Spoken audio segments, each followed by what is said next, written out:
do you still see that revenue manager role existing, right? How do you see the role of the actual revenue manager, the person developing if we get to that level with AI?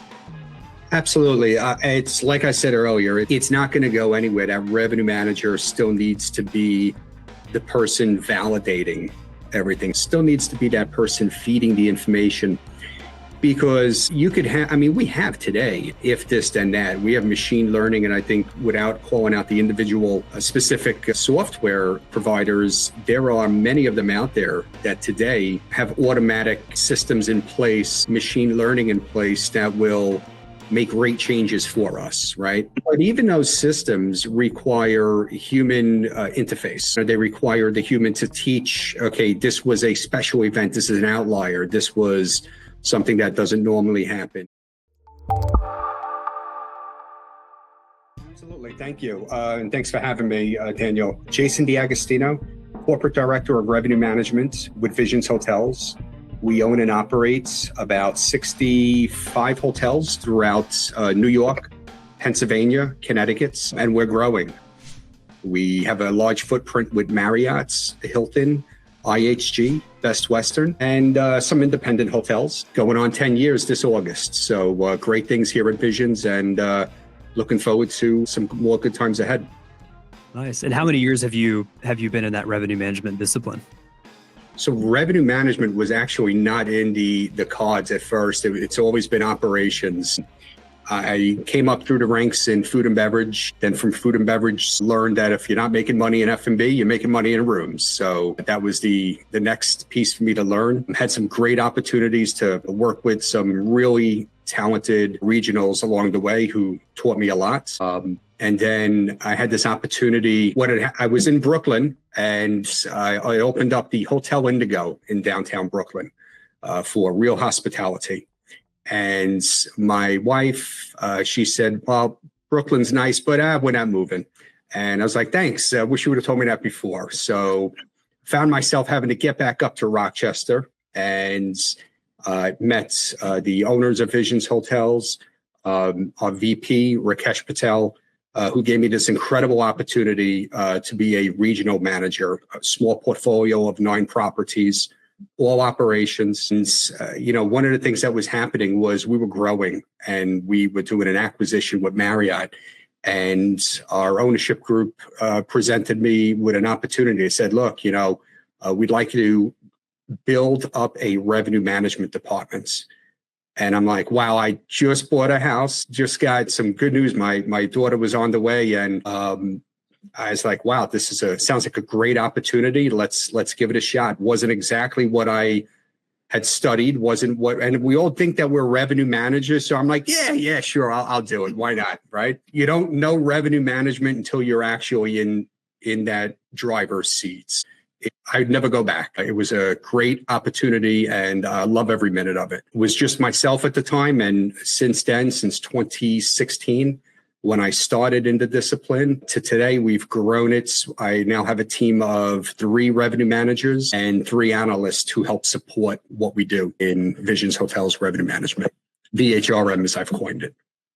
Very nice. Yeah. And I feel like I hear that very often from revenue managers, the I'll never go back line to operations. It's a combination of things, right? I love what I do, and what I do is help people achieve their goals. And to be able to do it from this area without having to have some of the headaches that our operations teams do, it's definitely definitely easier. There's no travel. Everything's remote, virtual. So it definitely makes things easier. And it's a different lens of things, as opposed to, make no mistake, there's KPIs, there's accountability, significant levels, such as they would be in the operations world.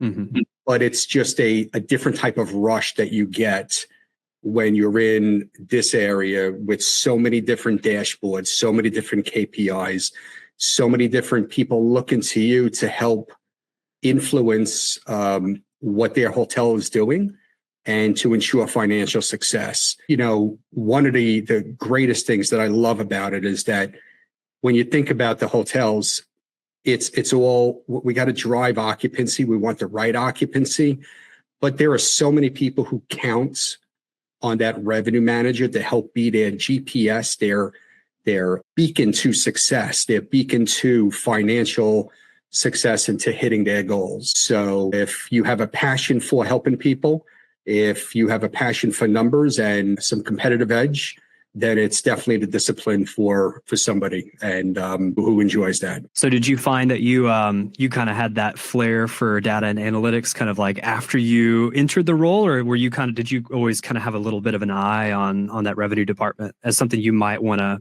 move into? Yeah, a little bit of an eye on it. I mean, analytics and data analysis, whether you're a GM, whatever department you're in. And I think coming out of food and beverage really helped me with that, because in the F&B world, every time we had an event, immediately after that event, we had to reconcile, right? We had to know what was our food cost, what was our beverage cost, was that event profitable? So, you think about what we do with our sales and marketing teams, right? We do a displacement analysis. Sales will partner with us and say, look, what do we think about this piece of business?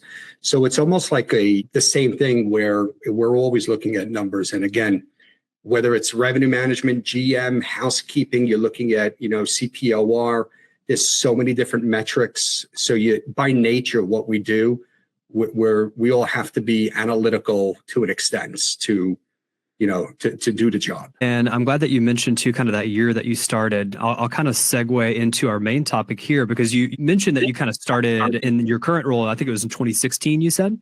Yes. Is that right? Okay. So you'll have a good perspective on kind of how the market and just how things in general have changed. So you've seen that kind of whole pre-COVID, some of those final like Wild West years, I call them, of revenue management, and then into the COVID years, and then now in kind of that modern landscape. So this kind of ties in with actually a survey that we put out there recently, but we wanted to kind of gauge the current state of the industry and the current state of hospitality data in general. And one of the big takeaways was that, professionals pretty much everywhere, at least 71% of people in the industry agreed that, data is becoming more complex. Jason, if you don't mind, would you mind maybe speaking a little bit to, and this can be very like specific to just what you're seeing at Visions or just what you personally are seeing, but first of all, do you agree with that sentiment that data is getting more complex? And if so, where are you seeing that happen? Absolutely. So I agree with that. What I see happening today is we're starting to break down the data that's available very granular. And with the new tools that are out there, with so much that you could do to break down the information, when that information becomes as granular as we're breaking it down to understand, the demand, to understand the trends, to look at the history and try to come up with that mix as to what we should do for future demand. It continues to increase in complexity. So a lot of data out there, a lot of places, and then just putting it all back together. And then I think some of the parts that become very complex is presenting it in a way. So you got to break it down, but then reassemble it in a way where you could present it to your stakeholders and keep their attention and only hit the parts that they want to see, that we know that they want to cue in on, but have the backup available at the drop of a button to be able to break it down when somebody wants to know, okay, why is it that we had this type of change year over year versus 3 years ago versus what's happening in the future? What does that future demand look like? Okay. So having the tools available to show, like, even if you get a really kind of complicated question from a stakeholder, having that flexibility and that responsiveness to be able to, pull up that data kind of on a whim, right? Yeah. And I smile because I've got memories of just going in with binders, right, of information. As a Jason, we just want one page. So next meeting I go in with a one pager. Well, what is that? Well, what about A, B, and C? And I'm like, well, I thought you wanted the one pager. But technology and what we could do today is, like I was saying, the click of a button, be able to have that drill down, that ellipsis, where now you could cue in and start getting that more granular pieces and segmenting to understand what happened that day, what happened this year, what happened last year, and then being able to break those segments out really makes a difference between just presenting data and really being able to tell the story. Mm-hmm. And in revenue management, where I find that we're constantly telling a story and we're telling the story as to what it was, we know what story, we know where we want to end. And how do we get there? Right. And that's the path. That's what keeps me going. And that's what I think keeps a lot of us revenue managers going, is knowing you're part of that and then being able to take all those pieces of information and get those stakeholders across the finish line.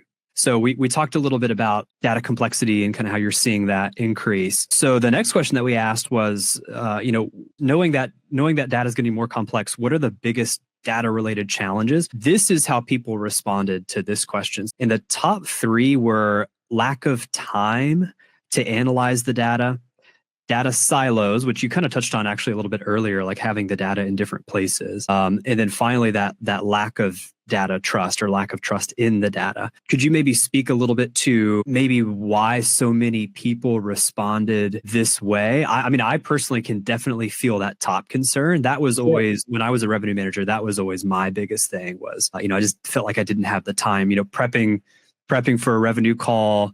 It's coming up in 20 minutes. Ideally, I would like to put an hour of prep in, but I've only got, 10 or 15 minutes I can dedicate. Well, I mean, lack of time, I think we're all in the hospitality business pressed for time. We're all doing more with less these days.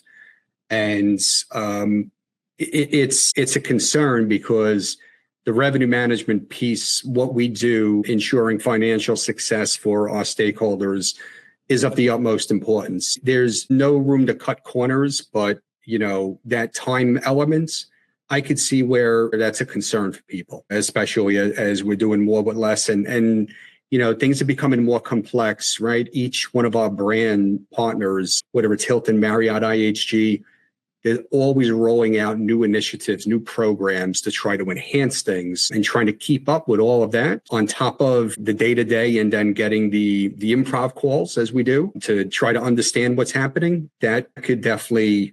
That makes sense. I see that. Data silos and, data being in one area is definitely a challenge. I think whether it's brand or independence, there's data stacks all over the place. In a perfect world, in a revenue manager's perfect world, being able to click on one button in one area and kind of being able to extract that information would be wonderful. But it doesn't always happen that way. I find ourselves where we're having to pull pieces of information from one system to another, into another, and then merging them all up through, some type of sales strategy report. So I see the data silos as being a concern. And then lack of trust. I think we've all been there, right? System is telling you, making a recommendation of X, and you're like, well, why? That doesn't make sense. Why would it be saying that? And it could be a number of reasons why the system is giving out a recommendation. But because we're pressed for time, revenue manager may just click the override and may just go ahead and make that decision that they feel is the best for the hotel at that time. Unfortunately, though, that could catch up and the systems may end up doing some other things later on in time and may not actually correct itself.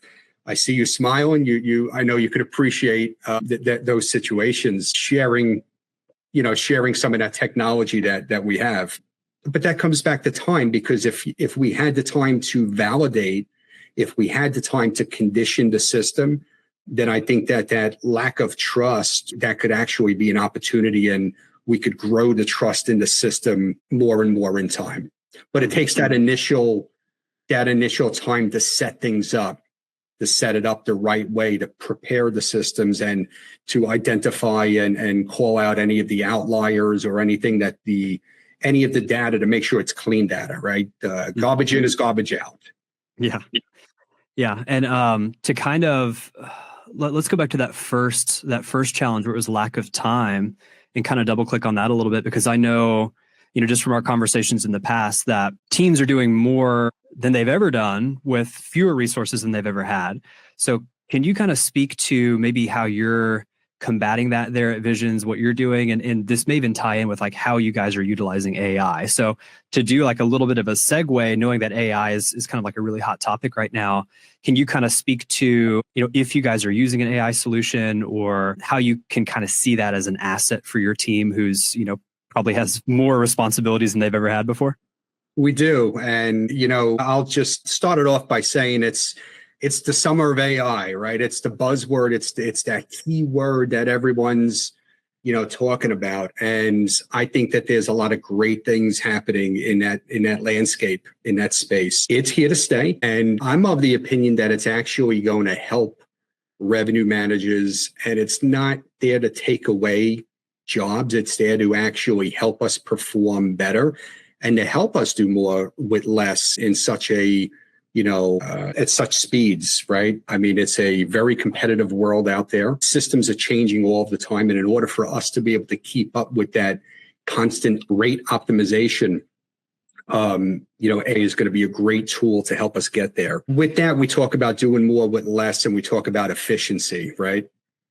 Efficiency being a key attribute that we're always looking to improve on. I've come across this great, actually one of our technology partners, I got to give them credit for this, was one time they're doing a presentation and it said Phantom Note Taker. So this program will actually, and it's really cool. It works as a Google Chrome extension. It's compatible with different Google Meets or other technology that you may use for a online meeting. Will actually transcribe all of your notes, will transcribe your meeting, your call, and we'll actually do call outs so that as you and I are talking, let's say we're having our revenue call and we're talking about increasing rates, it will have a hyperlink right in this presentation, this, very easy to copy and paste and put into the recap notes that we would send out to our stakeholders after a revenue call. And it will actually take you right back to that meeting exactly where we were having that discussion about changing rates and the why, and give all the detail. Just that alone just takes a huge burden off of revenue managers, because one of the most important parts is making sure that we're taking good notes so that we could go back and we could say, okay, yes, we agreed to doing these changes. This strategy worked. This strategy, maybe we deployed it too soon. Gives you the ability to go back in time and say, okay, yes, we need to do whatever those key takeaways were. So it's a time saver and it's a game changer. Think about how much more time we have now by not having to manually queue in those notes. Now we could have more fun with revenue optimization. We could go back and we could analyze data. We could go back and we could, do different things to help generate more revenue for our hotels, as opposed to being note takers. Yeah. That's huge. I mean, that was always my least favorite part. Well, I don't know about least favorite part. I mean, maybe that was like GDS loads or something. But one of my least favorite things with revenue management was being that scribe and being that note taker. I mean, I realized the importance of, yes, you have to do it, but I always hated, post call writing down every little thing that we did. So yeah, I mean, that's a huge value add, right? Like that'll save every revenue manager at least 10 minutes post call every day. And then assuming your revenue managers are having 5, 10, maybe even 15 calls a week, right? That just adds up and just snowballs. And that's a huge time saver. What I like about this too is it's not only the time saver, but you want to go back. Everything's memorialized in a fashion that's easy to go back to. So we could start building up those future playbooks and learn from opportunities that may exist. Or, what was it that we did on that call? Oh yeah, that's when we spoke about, RFPs, and that's when we spoke about, whatever it was. It's right there. And it just, to your point, whether it's 10, 15 minutes, it's time saved, and you cannot get that back. Yeah, I think, if we're talking about the future of AI, and that's even more so kind of like like an LLM, right? Like a language learning model. But that could be really huge, right? If you've got all of your past revenue calls indexed and you can very quickly search through. And I think, not only like the note-taking aspect of it is really huge, but also being able to search through what were our strategy decisions in the lead up to, say, a major event, right? Because if you go back and you look at that call packet 1 week before the major event, you're not seeing that whole revenue manager's decision process leading up to. So I think there's a lot of potential there with AI. I don't know if you agree, but like being able to more quickly search through an index and see like, oh, okay, we had a really good result for the eclipse. Let's not go back and just look at the notes from 1 week before, but let's look at that. I really like the way that revenue manager was thinking that whole year leading up to an event. Yeah, absolutely. Absolutely. And you talk about indexing, the ability here to do a quick search, right? And, now let's queue in for, special event, queue in on eclipse. It'll take you to each week, and you could then organize in sequential order what were those weeks, okay, leading into the eclipse, what were those changes that we did. And again, the call's recorded, right? So you can now see on your graphs, okay, on your sales strategy reports, what type of pickup you've had, right? Based on those changes. Maybe that change was too aggressive. Maybe it wasn't aggressive enough, right? And then, be able to take that information. Then I'm thinking that the AI component as different software emerges, will be able to help build up those playbooks, those individual playbooks to help us achieve the best results, whether it be a special events that's happening, maybe it's a down market and we're turning that market around. I think that having these types of, AI solutions will help us achieve better success and navigate different scenarios that we find ourselves in as revenue managers. Yeah. And I think what's crucial there too is what you're kind of envisioning is like the AI itself is doing some of that analysis on our behalf, right? It's not just a simple rule-based, like we hit 80% occupancy and let's do this, if this, then that. It's more complex than that, right? It's finding trends in the data, and it's looking at more cause and effect and more variables. And like you said, like building that playbook, right? That would be huge to have. But even then, like, do you see, so let's say we get to that point where we have these AI solutions that are able to do some of that critical analysis. Could you maybe speak to, do you still see that revenue manager role existing, right? How do you see the role of the actual revenue manager, the person developing if we get to that level with AI? Absolutely. It's like I said earlier, it's not going to go anywhere. That revenue manager still needs to be the person validating everything, still needs to be that person feeding the information. Because you could have, we have today, if this, then that. We have machine learning, and I think without calling out the individual specific software providers, there are many of them out there that today have automatic systems in place, machine learning in place that will make great changes for us, right? But even those systems require human interface. They require the human to teach, okay, this was a special event. This is an outlier. This was something that doesn't normally happen. This is because, don't raise the rate. You actually have, half your hotel out of order because of renovations. So it's not that you sold all of those 50 rooms. It's that they're offline, right? So it can't, perhaps the machine is then seeing that as being an artificial demand. You've got to teach it and say, no, it's less supply. And P.S., the person across the street is only at whatever rate they are, and you cannot exceed them just because you have all these rooms out of order. Customer isn't going to pay because you've got rooms out of order. We'd like to think that they would, but it doesn't always happen that way. So that revenue manager still needs to be a huge part of that to validate and condition the information, and then present, right? There are so many different things that happen in the course of time in our hotels, in the markets. Could be a hotel's going under renovation, could be new supply, could be supply leaving, conversions, different things that happen that, could increase our rates or put us at a place where maybe we need to scale back a little and come up with another plan. Where I do see that AI coming in and really being the game changer is identifying those different things that are happening in conjunction with working with the revenue manager and saying, look, we're at X, we're at 80% occupancy, right? We're running a 189 ADR. This is the stats.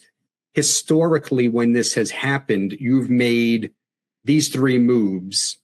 And by choosing these three moves, this is where you could be. You could achieve greater RevPAR. You could achieve, whatever those different scenarios are. And then that revenue manager makes a decision with the team to say, okay, this is where we're at.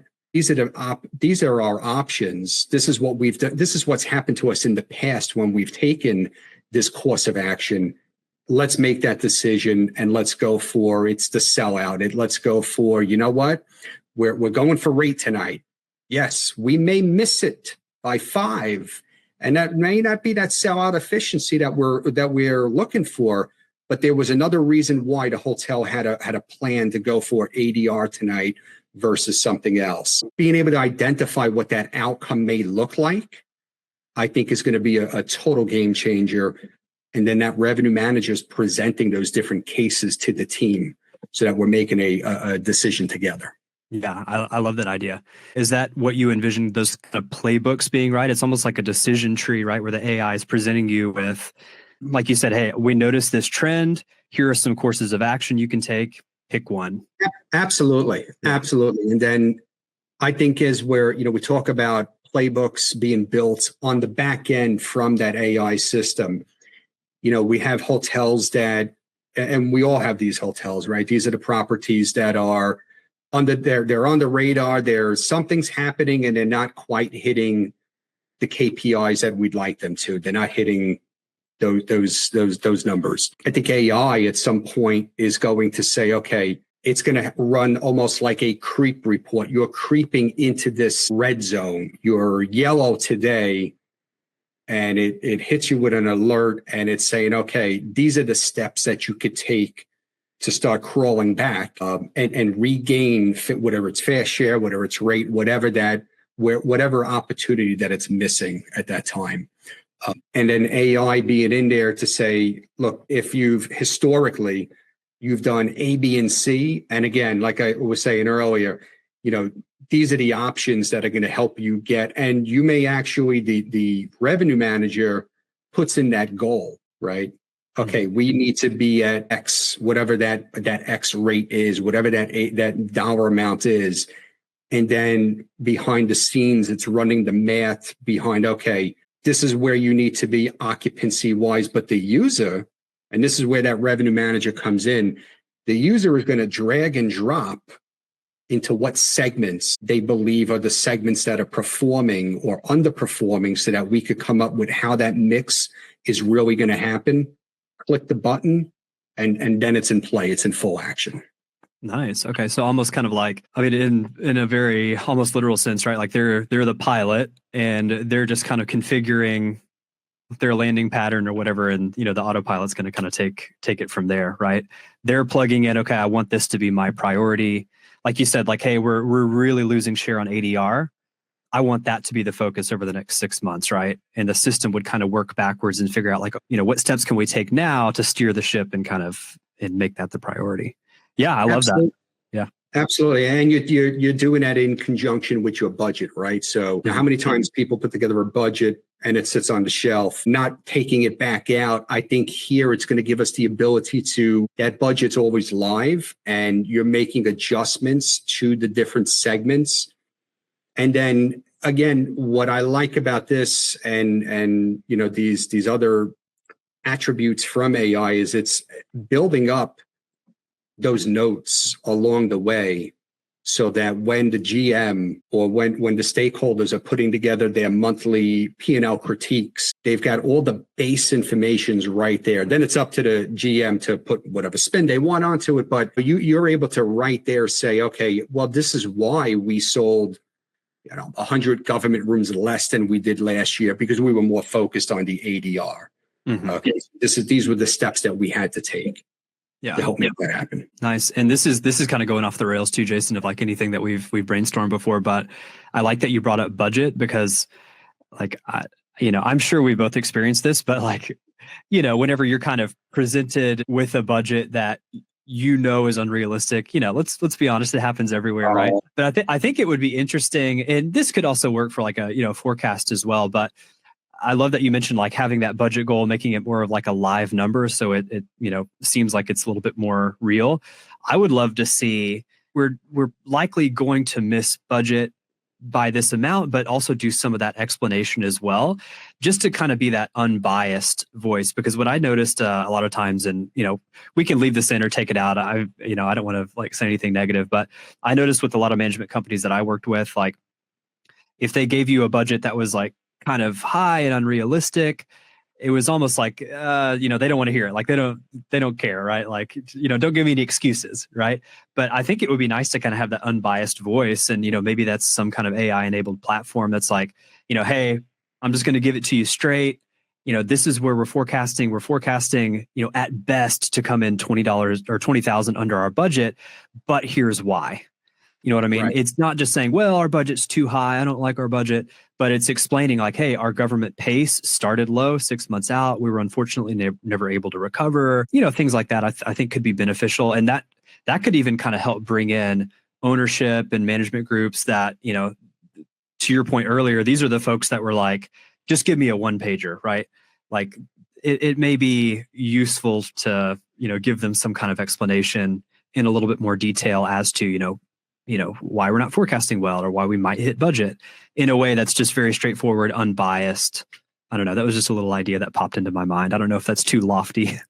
No, I think that's great, because you're right. I think a lot of times, we will go into a meeting, whether it be a revenue meeting or any of the meetings that we have to go to in our positions, where we're all kind of biased to an extent, right? This is our property. We're proud of our property. We think that we could perform to X. Then you have some people that may say, well, here's the reality. 2 new hotels came into the market. You're 5 years older, and it's not what it was before, or, market conditions have changed. To have that realistic, unbiased components, sidekick, if you would be great, because there needs to be this forecast accuracy, right? And nobody wants to go in and over budget and not hit those numbers. But if you're able to identify in advance, okay, this is where you're at, and this is what we may actually come in at, would definitely be a huge help. Is there anything that we left out that, passion topics, anything that you feel like you didn't get a chance to bring up that you want to touch on? No, this was great. I think, you go onto LinkedIn any day, any time, and the first couple posts, it's all about AI, right? And I feel like this has really been the summer of AI, and it's been that hot topic. It's, to an extent, it's always been here, right? It's now we're taking it, we're using it, and just don't be afraid of it. And how do we use it to our advantage? How do we use it to help our jobs? How do we use it to carefully help us make decisions that are in the interest of our stakeholders? All right. So I hope that you enjoyed that really awesome interview there with Jason D'Agostino from Visions. That was a super fun conversation with him, and I loved all the AI topics that we got a chance to touch on. And if you enjoyed this episode, be sure to check out other episodes of the podcast at mylighthouse.com/podcast. That's where you can also find old episodes that I've done, and then new episodes will also be listed on that page as well. So if you enjoyed what you heard here today, be sure to check it out. Also, too, if you'd like to be featured on an episode of the Spotlight podcast, that's awesome. Just reach out to me on LinkedIn and we can set something up as well. Thanks for listening.